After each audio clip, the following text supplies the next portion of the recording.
שלום, שמי אנסטסיה, אני שיננית, עובדת במרפאת שיניים חיפה דנטל סנטר. היום אני רוצה להסביר לכם איך לצחצח שיניים בצורה נכונה ויעילה. לא לפגוע בחניכיים ולא לעשות שחיקת שיניים.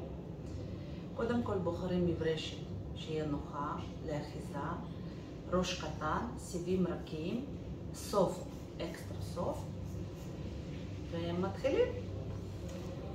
נתחיל, שמים מברשת לכיוון חניכיים, אתם שמים לב איך נכנסים הסיבים, עושים תנועה כזאת, 1, 2, 3, 4, 1, 2, 3, 4, מתקדמים.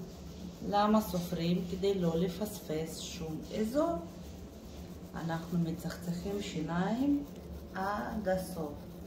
סיימנו לצחצח אזור החיצוני, עוברים לאזור איפה שלא עשינו.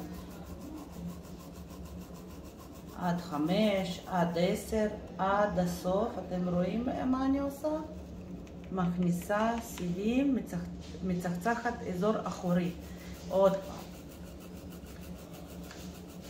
אזור הקלוזה לאיפה שלא עשינו, נכנס אוכל, עד הסוף.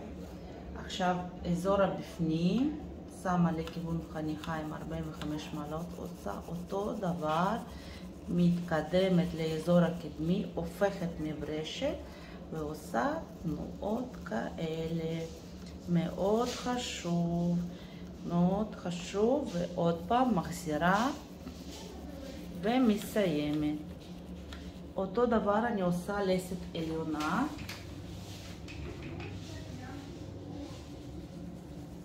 1, 2, 3, 4, 1, 2, 3, 4, אתם רואים, הסיבים נכנסים לכל האזורים לאן שצריך להיכנס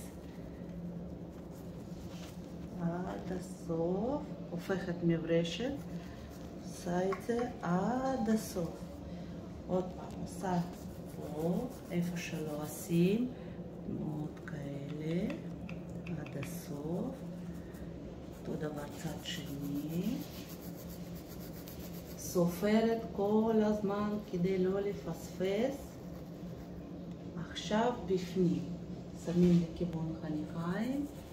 תנועות כאלה. 1, 2, 3, 4. הופכת מברשת. עושה תנועות כאלה. עוד פעם מחזירה מברשת 45 מעלות ומסיימת את הצחצוח. אנחנו צחצחנו שיניים כ2 דקות. אם סופרים עד 4 כל אזור כפול 30 שיניים יוצא לנו 120 שניות. שיהיה לכם בהצלחה, ניפגש.